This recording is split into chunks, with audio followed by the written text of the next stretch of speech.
From the Matrix Home Solutions Studios, this is Chicago's Morning Answer on AM 560, The Answer.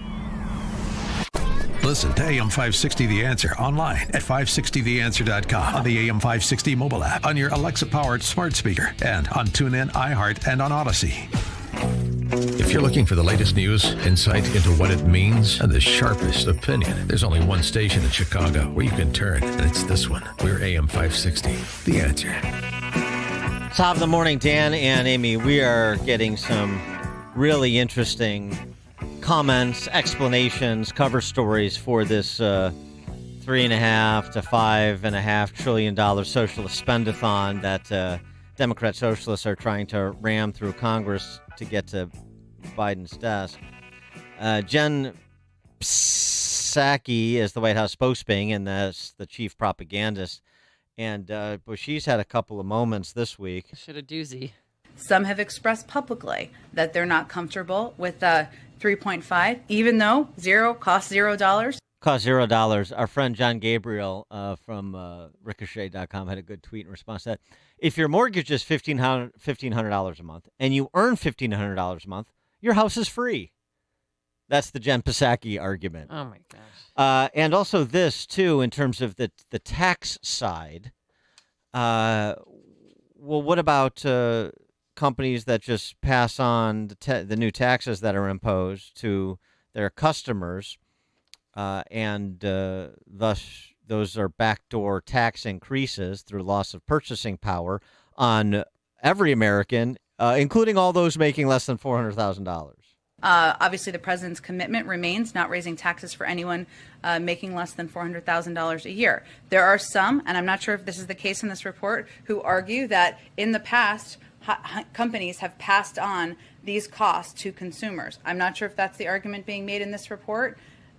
We feel that that's unfair and absurd, and the American people would not stand for that. But I will take a closer look at this report. It's unfair and absurd for companies to pass on costs imposed by government to the consumers so that they can continue to be going concerns. I'll tell you what. She really knows how to run a business, huh? Well, apparently that's what the government is going to do, is going to set prices for these companies in addition to setting the cost of doing business through tax policy. It would be unfair and absurd. It's absurd that somebody would pass external costs imposed on their operation onto their consumers, as opposed to absorbing that all themselves and perhaps eliminating their ability to be profitable and exist. That's absurd. For more on this, pleased to be joined by Steve Moore, economist, Wall Street Journal columnist, and Trumponomics author. Steve, thank you for joining our Theater of the Absurd. Good morning, guys. Well, look, the good news is that there is a train wreck right now in Washington, and the Democrats cannot get their act together. They have 4 bills they have to pass. They have to pass their $1 trillion so-called infrastructure bill, which, as we've talked about, is really the Green New Deal bill. Mm-hmm. Then they have to pass the continuing resolution, which is the budget for the year. People forget, we have to have an operating budget for the federal government, to pay for our military and the court system and the Congress and all the other things we spend money on in Washington. Then they have to pass their debt ceiling increase, which is going to be multi-trillion, the biggest debt ceiling increase ever. And and please stop using the number $3.5 trillion. It's a $5 to $5.5 trillion social welfare bill. And it's all coming. They're all colliding right now. The Democrats cannot get the votes on any of these right now, not any of them. And Pelosi has a problem because she's got 55, the quote progressive left-wing socialist caucus. And then they've got a few, moderates in the Democratic Party in the House and Senate that won't vote for this. And yesterday it was not yesterday, but on Monday, the Democrats wanted to attach the debt ceiling increase to the budget that they have to pass. And Mitch McConnell quite correctly said, hell no, we're not voting for that. We're not voting for your debt ceiling increase. You're the ones who want to raise the debt by trillions and trillions and trillions of dollars without a single Republican vote. And now you all of a sudden you want us all to come together and vote to raise the debt ceiling. And it now looks like that the Democrats are going to have to blink on that. They're going to have to pass a budget without the debt ceiling bill, which means the debt ceiling bill will have to go into their $5.5 trillion spending bill, which puts that in great jeopardy. So it's a lot of fun to watch. I mean, the Democrats are just the gang that can't shoot straight. And I got to tell you, even the late night comedians are having a lot of fun with the statements by Nancy Pelosi and Joe Biden that this bill is free. It doesn't cost you anything. Right, because I mean, even though it's not paid for, the idea it doesn't cost anything because it's paid for by taxes, and Exactly. the taxes just are pulled off of the tax tree. Right, but Dan, let me just interrupt you for a second there. Even that, let's just take that somehow if it was paid for by taxes that it's free. That's an obviously absurd statement. But that statement isn't even true because they have $5 trillion in spending, and they have somewhere in the neighborhood of $2 to $2.5 trillion of taxes. If my math is right, you're still short $2.5 trillion. This is going to explode the deficit and debt. It is going to hurt the economy. It is assault on small businesses.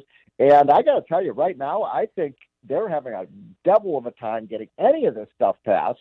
And it's kind of fun to watch. And Joe, I wouldn't be celebrating quite yet. No. They're hell bent on getting this thing passed. And so, in the end of the day, I think that what's going to happen is that you're going to have the AOC wing is just going to have to cave in because they're the ones holding out for every single penny of this. And I think you're probably right. And they will pass something in the end. Now, I'm leading this coalition with Larry Kudlow and a few others called Kill the Bill. Kill the Bill. That there's no need for this bill. The economy doesn't need it. It's going to bankrupt our country. The taxes are going to kill our economy. Yeah, I take this personally because I helped do the Trump tax cut. This reverses all the gains that we made. And by the way, one other thing, if I may, Dan and Amy, have you noticed Biden lately what he says? We have to reverse the middle class has made no gains over the last 40 years. We have to make America work for everyone. And I'm thinking, okay, gee, what happened 40 years ago? Oh, yeah, that's when Ronald Reagan was elected president. That's when we started the whole supply side revolution. The Dow Jones went from 1,000 to 35,000. We had massive increases in wages, massive increases in jobs. What the hell is he talking about? Do you want to go back to when Jimmy Carter was president? Those were the salad days for the middle class? Well, he's Jimmy Cartered himself with Afghanistan. I thought one and done. But I'm reading a tweet here from him months ago that's saying, any of you who make $400,000 a year or less, I'll never raise your taxes. Yeah. Well, I don't think anybody actually believes that, Amy. I really don't. I mean, I don't. I've never met anyone who doesn't think that their taxes are going to go way up if this thing passes, and they will. They will. By the way, there is a carbon tax in this bill. Oh, really? Now that means that anyone who they must think that people who make less than $400,000 don't own cars.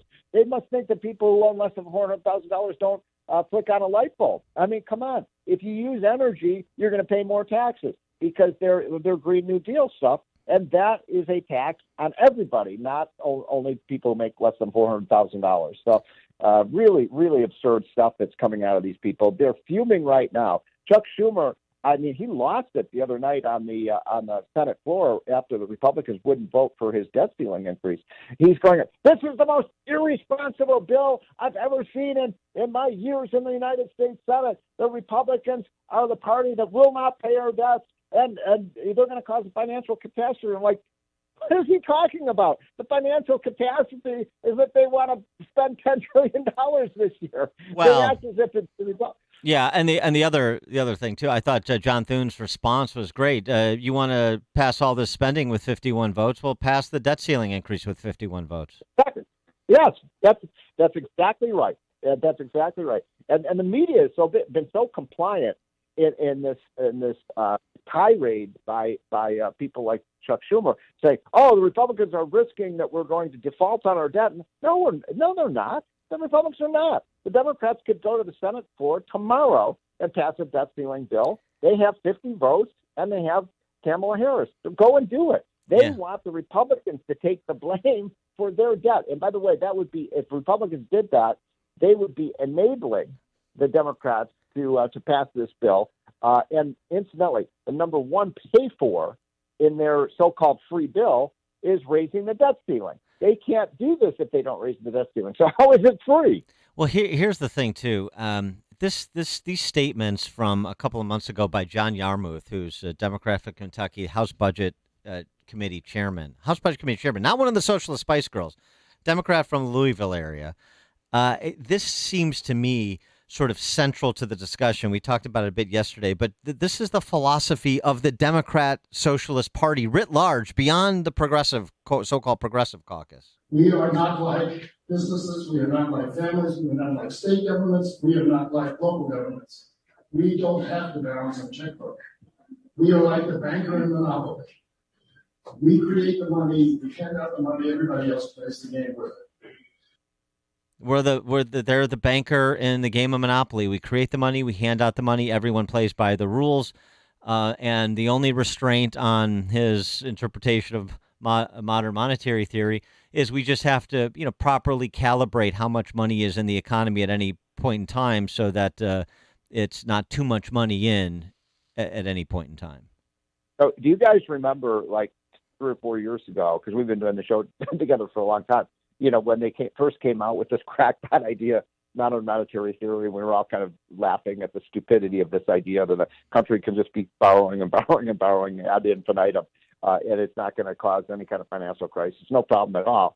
And what's really scary about that statement is these people have really drunk that Kool-Aid. They actually believe this crap. Yes. I mean, these are dangerous people. That is the operating theory of that party.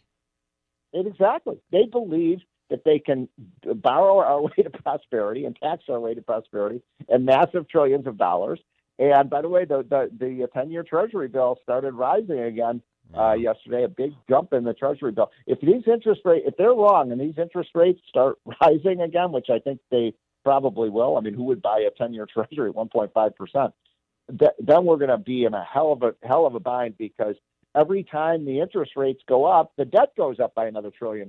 So we're going to be in this kind of negative loop where we're just paying more and more taxes to pay for all the debt that they're borrowing. So we're familiar with that in Illinois. Yeah. Good news is we got them on the run right now. We really do. They're squabbling with each other. They're trying to explain what they're doing. The American people aren't buying it. I love Paul Krugman saying, "I don't know why Democrats are so passive. Everything is so popular." It's like, no, it's not. People don't want to pay trillions more taxes. They don't want trillions more debt. They don't want, the how about this one? They're gonna allow paid leave for 200,000 and up. Your child. Yeah. It's unbelievable stuff. We got to kill this bill. Kill it. Kill the bill, Amy. I need your help. All right. Quentin Tarantino gave us Kill Bill. Steve Moore has given us Kill the Bill. We got it. I got the difference. Steve Moore, economist, Wall Street Journal columnist, Trumponomics author. Thanks for joining us. Appreciate it. Okay, guys. Have a great week. Take care. Thank you. And he joined us on our turnkey.pro answer line. The more you listen, the more you'll know. This is Chicago's Morning Answer. Morning Answer on AM 560. The Answer. Impact Mortgage Corp. DBA Cash Call Mortgage. NMLS ID 128231. Equal housing lender. Not licensed in all states including New York. Call 855-657-9910 for licensing terms and restrictions. As everyone knows, home values have